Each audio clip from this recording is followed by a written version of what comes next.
ابھی جو بچی یہاں پر آئی جنہوں نے نعتیہ کلام پڑھا ہے اس نے پڑھا یا نبی نظر کرم فرمانا اے حسنین کے نانا، اے حسنین کے نانا، یہ شرکیہ کلام ہے، اے حسنین کے نانا یہ شرکیہ کلام۔ اس شعر میں لفظ نظر کرم فرمانا، یا نبی نظر کرم فرمانا، وہ تبصرہ کر رہا تھا کہ یہ شرک ہے۔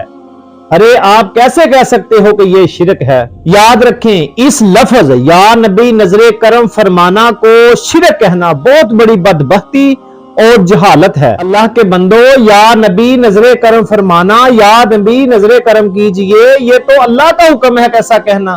یہ تو قرآن میں ہے۔ قرآن کریم میں 2 جگہوں پر اللہ تبارک و تعالیٰ ارشاد فرماتا ہے کہ ایسا کہا کرو وَقُولُوا انظرنا، یا رسول اللہ میرے حال پہ نظر کرم کیجئے، یا رسول اللہ نظر فرمائیے۔ دیکھو ابھی قرآن کیا کہہ رہا ہے اور یہ جاہل لوگ کس بات پر بغیر علم کے فتویٰ دے رہے ہیں۔ قرآن کریم کی سورۃ البقرہ آیت نمبر 104 میں اللہ تبارک و تعالیٰ ارشاد فرماتا ہے یا ایھا الذین آمنوا لا تقولوا رائنا وقولوا انظرنا واسمعوا وللکافرین عذاب علیم۔ اے ایمان والو رائنا نہ کہو بلکہ یوں عرض کرو کہ یا رسول اللہ نظر کرم کیجئے، یا رسول اللہ نظر فرمائیے۔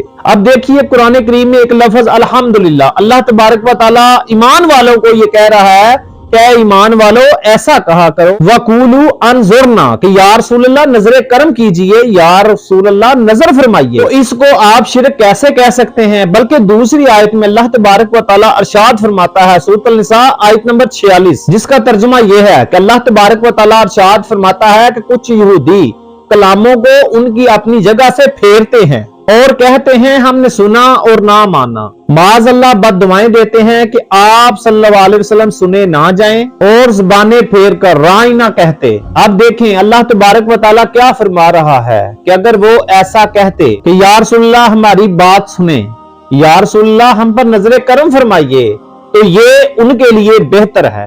یہ کہہ کون رہا ہے؟ اللہ تبارک و تعالیٰ قرآن کریم میں۔ پتہ چلا اللہ تبارک و تعالیٰ کہتا ہے کہ ان کے لیے بہتر تھا، مین کہ بہتر چیز کیا ہے؟ یہ کہنا کہ یا رسول اللہ نظر کرم فرمائیے۔ ہم جب کہتے ہیں نا یا رسول اللہ انظر حالنا، یا حبیب اللہ اسمع قالنا، کہ اے اللہ کے رسول ہم ہمارے حال پر نظر کرم فرمائیے، یا حبیب اللہ ہماری بات سن لیجئے۔ یار یہ تو قرآن سے ثابت شدہ باتیں ہیں اور آپ ان کو شرک کہہ رہے ہو۔ اگر قرآن میں ایسی وارد شدہ باتوں کو یہ لوگ شرک کا نام دیتے ہیں تو نہ جانے پھر ان کے نزدیک توحید ہے کیا؟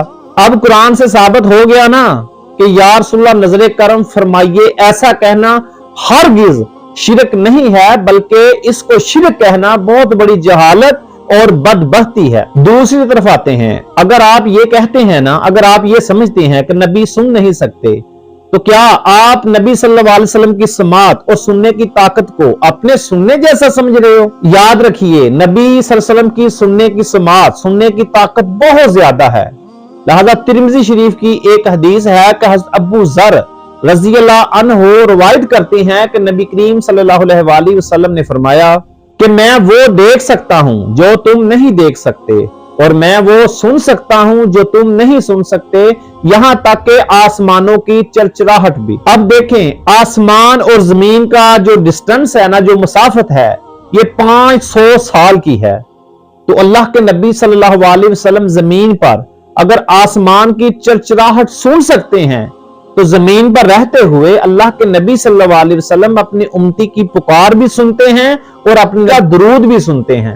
قرآن کریم کی سورہ نمل میں وضاحت کے ساتھ یہ بیان موجود ہے کہ سیدنا سلیمان علیہ السلام نے 3 میل کی مسافت سے چیونٹی کی آواز سن لی تو آپ نے آواز سن کر تبسم فرمایا۔ تو اگر سلیمان علیہ السلام کے سننے کی طاقت کا یہ عالم ہے تو وہ نبی جو نبیوں کے امام ہیں، ان کے سننے کی، ان کی سماعت کا جو عالم ہے وہ کیا ہوگا؟ سبحان اللہ۔